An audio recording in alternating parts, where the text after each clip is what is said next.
Shalom, Assalamualaikum warahmatullahi wabarakatuh. Om Swastiastu, Namo Buddhaya, Salam Kebajikan. Perkenalkan, nama saya Marisa Makanau. Saya merupakan mahasiswa aktif Universitas Pembangunan Indonesia Manado, Fakultas Keperawatan kelas A3. Saat ini saya akan memenuhi tugas ujian tengah semester mata kuliah kewarganegaraan dengan dosen pengampu yaitu Enci Aprilia Widya Mandey, SH, SSMH. Dengan judul materi yang akan saya jelaskan yaitu Sejarah dan Konstitusi Indonesia.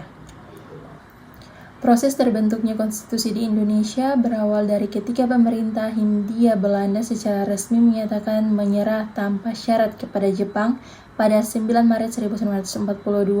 Sejak saat itu kedudukan Hindia Belanda di Indonesia pun diambil alih oleh Jepang.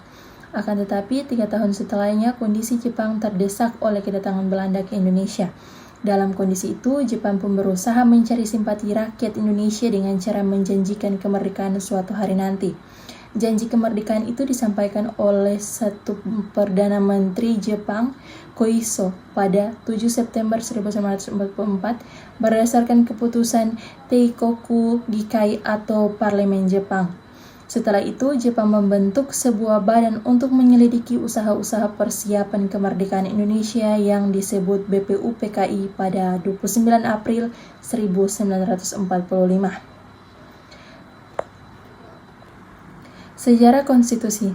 Sebenarnya konstitusi berbeda dengan undang-undang dasar, dikarenakan suatu kekhilafan dalam pandangan orang mengenai konstitusi pada negara-negara modern, sehingga pengertian konstitusi itu kemudian disamakan dengan undang-undang dasar.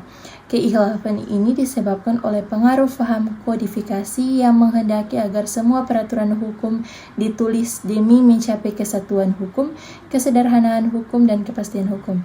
Begitu besar pengaruh paham kodifikasi sehingga setiap peraturan hukum karena penting itu harus ditulis, dan konstitusi yang ditulis itu adalah undang-undang dasar.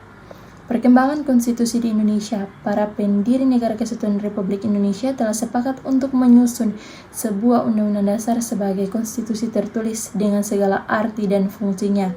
Sehari setelah proklamasi kemerdekaan Republik Indonesia pada 17 Agustus 1945, Konstitusi Indonesia sebagai sesuatu revolusi Ronwit telah disahkan pada 18 Agustus 1945 oleh Panitia Persiapan Kemerdekaan Indonesia dalam sebuah naskah yang dinamakan Undang-Undang Dasar Negara Republik Indonesia.